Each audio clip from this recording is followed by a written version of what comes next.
আচ্ছা, গত পর্বে আমরা কতটুকু দেখেছিলাম। আহ, আমরা সেখানে যাই, আমরা ওয়ার্ডে আসলাম।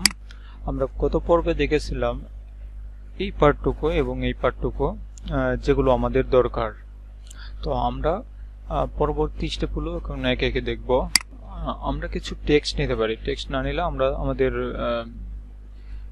বোঝাতে একটু মানে অসুবিধা হবে আর কি। তো আমরা টেক্সট নিয়ে বুঝাই প্র্যাকটিক্যালি, যাতে করে আপনারা খুব সহজেই সুন্দরভাবে বুঝতে পারেন। ওকে, তো এখন কিছু টেক্সট নিলাম, যে suppose Dhaka medical college, Dhaka.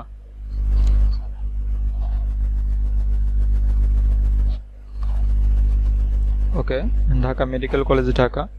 তো এই লেখাটুকু আমি কিবোর্ডের সাহায্য কিভাবে মিডিলে আনবো, এটা হচ্ছে কিবোর্ডের একটা শর্টকাট প্রসেস, যেটা আপনি করতে পারেন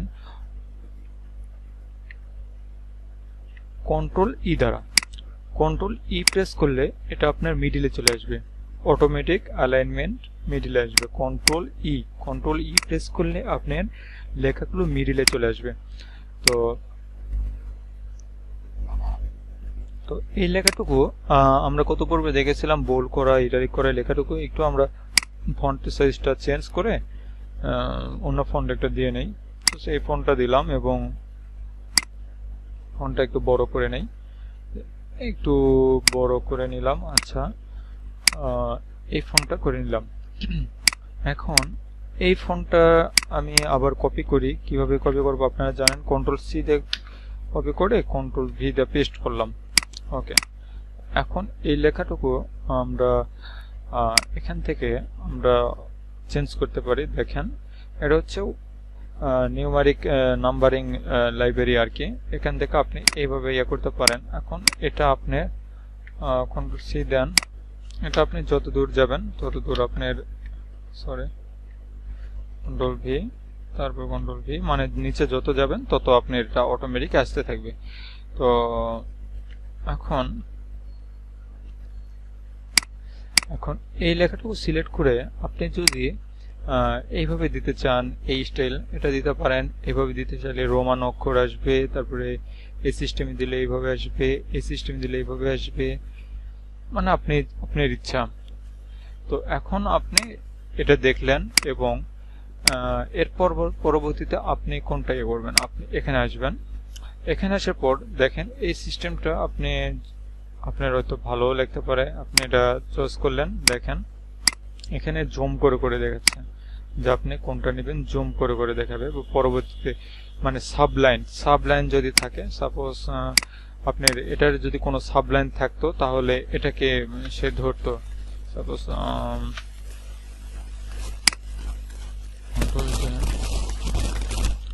এটার যদি কোনো সাবলাইন থাকে, আমরা এখানে আপনি বুঝে দেখেন। তো এখানে 1:1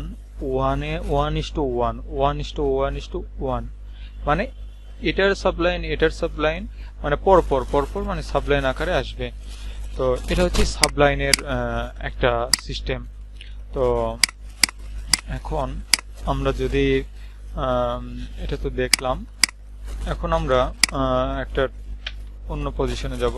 তো আচ্ছা, এখানে এটা বোঝাচ্ছে, এখানে হচ্ছে আপনার ফন্টের কিছু স্টাইল দেয়া আছে। তো এখন ফন্ট এখানে একটু আমি বোঝাই কিভাবে এটা চেঞ্জ করা যায়। সাপোজ ঢাকা কপি করা ছিল, ঢাকা মেডিকেল কলেজ। তো 1 এটা আপনি কিভাবে তুলে দিবেন, এখান থেকে যে আমরা এটা সিলেক্ট করছি এটা অবশ্যই আপনি নান করে দিবেন। এটা ধরলেন, ধরার পর এই যে নান করে দিলেন। তো ঢাকা মেডিকেল কলেজ এই লেখাটুকু এটা হচ্ছে আপনার, আমরা ফন্ট সিলেক্ট করছি, ফন্ট অবস্থায় এটা নর্মাল করে আছে। তো এখন এটা আপনি চেঞ্জ করবেন কিভাবে, এটা আপনি চেঞ্জ করার, সাপোজ এগুলো আপনি ইয়ে করবেন। দেখেন এখানে অটোমেটিক ফন্ট কিছু চেঞ্জ হয়ে গেছে, এখানে বহুত ইয়ে আছে। আপনি এখান থেকে আপনি আপনার মতো করে কিছু ফন্ট চুজ করতে পারেন।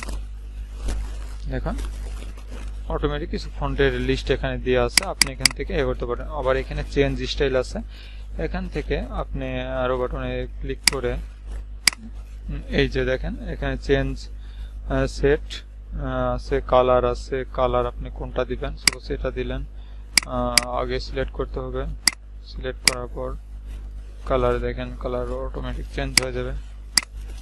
সরি, আগে আমরা কালার দিয়ে নিয়েছিলাম এই জন্য এখানে আসতেছে না। তো এখান থেকে আপনি ফন্টের চেঞ্জ করতে পারেন, কিভাবে আপনি ফন্টের আর কি স্টাইল চেঞ্জ করবেন। তো তারপর আছে আপনার হচ্ছে তারপর আপনার এই পাশে এগুলো আর কি। তো এগুলো আপনি কিভাবে দিবেন, এটা হচ্ছে আপনার মানে গ্রিক ভাষায় যেগুলো বলা হয়, এটা আমাদের দেওয়ার প্রয়োজন পড়ে না, আমরা এটা দেব না আর কি। তো এটা কন্ট্রোল জেড দিলাম, কন্ট্রোল জেড দেওয়ার পর এটাকে আমরা তুলে দিই। ওকে, তো এটা সিলেক্ট করার পর তারপর আপনি এখানে আছে হলো আপনার কিছু ইয়ে আছে, মানে লাইন হাইটের স্পেসের ব্যাপার। তো আপনি লাইন হাইট কিভাবে কতটুকু দিবেন এটা এখানে বোঝাচ্ছে আর কি। তো আবার আপনি এটা করলেন, করার পর লাইনার তো দেখানো হলো। তারপর এগুলো আচ্ছা হলো আপনার থিম কালার বা বিভিন্ন ধরনের কতটুকু স্পেস আপনি নেবেন তার উপর ডিপেন্ড করবে। তো এটা হচ্ছে সাপোজ আপনি পুরোটা সিলেক্ট করে যদি আপনি একটু ব্যাকগ্রাউন্ড দেন তাহলে পুরোটা সিলেক্ট হয়ে একটা ব্যাকগ্রাউন্ড আসবে। তো আমি এটা নান করে দিই, এটা অবশ্যই নো কালার করে দেবো। নো কালার করে দেওয়ার পর তারপর আপনার এপাশে বর্ডার, বর্ডার এভাবে আপনাদের বোঝানো এটা যাবে না, এটা আমরা কেটে দিই। এগুলো আমরা কেটে দিলাম, নান করে দিলাম, নান করে দেওয়ার পর তারপর আমি কেটে দিলাম। তো এখন আপনি বর্ডার এটা কিভাবে নেবেন, এটা নেওয়ার জন্য সাপোজ আপনি এখানে দেখুন, সাপোজ এটা নো বর্ডার করে দিই। এখানে বিভিন্ন ধরনের, এটা হচ্ছে বটম বর্ডার, তারপর top border, left border, right border, no border, all border, outside border, এইভাবে দেওয়া আছে। তো এখন আপনি কোনটা চুজ করবেন তো সেটা ডিপেন্ড করবে আপনার উপর। সাপোজ আপনি দিলেন আউটসাইড বর্ডার, আউটসাইড বর্ডারটা নিলেন, নেওয়ার পর তারপর আপনি এখান থেকে এই যে কিছু ব্যাকগ্রাউন্ড দিয়ে নিলেন, মানে ব্যাকগ্রাউন্ডটা ধরার জন্য আপনি প্রথমত আপনাকে আগে একটা দিয়ে নিতে হবে আর কি। তো আপনি এটা একটা কালার চুজ করেন, তো সেই কালারটা চুজ করলেন।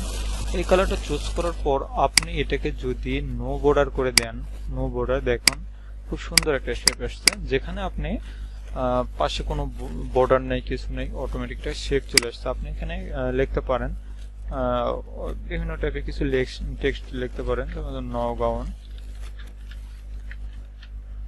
পলিটেকনিক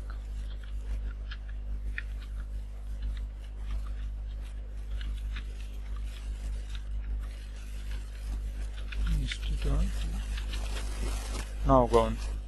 তো আপনি এটাকে কন্ট্রোল ই দিয়ে মিডল পজিশন করে নিলেন। এইভাবে আপনি একটা বর্ডার ক্রিয়েট করতে পারেন অথবা একটা শেপ ক্রিয়েট করতে পারেন, যে শেপের মাধ্যমে আপনি এইভাবে কাজ করতে পারেন। কন্ট্রোল জেড, আপনি এইভাবে কাজ করতে পারেন। তো আমি এটা তুলে দিই, তুলে দেওয়ার পর তারপর আমরা কি দেখব, তারপর এখানে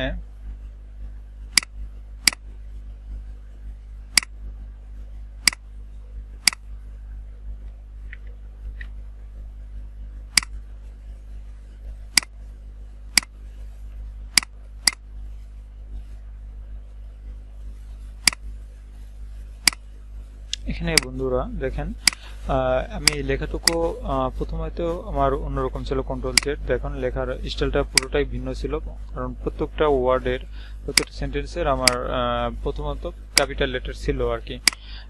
তো এটাকে যদি আমরা চেঞ্জ করি, দেখেন লোয়ার কেস মানে সবগুলো ছোট হাতের লেখা হয়ে যাবে, লোয়ার কেস করলাম দেখুন সবগুলো ছোট হয়ে যাবে, এবং এই লেখাকে সিলেক্ট করে যদি আপনি আপার কেস করেন সবগুলো লেখা বড় হয়ে যাবে।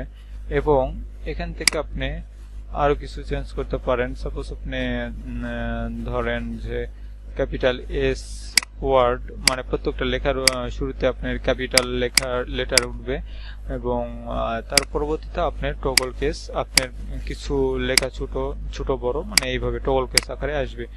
তো এটা হচ্ছে আপনার ডিজাইনের সময় আপনার এটা নির্ভর করবে কিভাবে আপনি ইয়া করবেন আর কি। তো এই দিয়ে সিলেক্ট করলেন,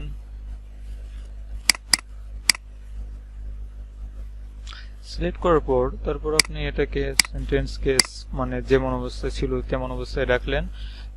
রাখার পর তারপর এখান থেকে এই জিনিসটা দেখেন, এখানে হচ্ছে প্যারাগ্রাফ টাইপ, কি টাইপের দিতে পারেন, নাম্বার টাম্বার অ্যাজ ইউজুয়াল আপনার মতো করে আপনি এটা সাজাতে পারেন আর কি। তো যাই হোক, তো এটা সিলেক্ট করার পর তারপর আপনি হ্যাঁ তারপর কন্ট্রোল এক্স, সরি এটা হচ্ছে ইয়ে করলেন। তো এই হলো আপনার হোম অপশনের হোম মেনুর কাজ আর কি। হোম মেনুতে যেসব বার আছে, তো সেই বারের কাজগুলো এখানে আমি যে সকল আপনার অ্যাজ ইউজুয়াল ব্যবহৃত হয় আর কি সেগুলো আপনাদের সামনে তুলে ধরলাম। তো হোমের আগেকার কিছু পার্ট আমি আপনাদের দেখাইছি, তো আপনি কিভাবে এটা করতে পারবেন। আপনি যদি এই ভিডিওটি দেখে যদি অনেক কিছু হয়তো বুঝতে নাও পারতে পারেন, যদি আপনি বুঝতে না পারেন তাহলে আমাদের আগেকার ভিডিওটি দেখবেন, দেখলে অটোমেটিক সেটা বুঝে যাবেন আর কি। তো এর পরবর্তীতে আমরা দেখব ইনসার্টের কাজ। ইনসার্টে আমরা কি কি কাজ করতে পারি, ইনসার্টে আমরা কি কি কাজ করব, সেই সকল ভিডিও নিয়ে আমি আবার আপনাদের সামনে একটা ভিডিও উপস্থাপন করব। তো ধন্যবাদ সবাই।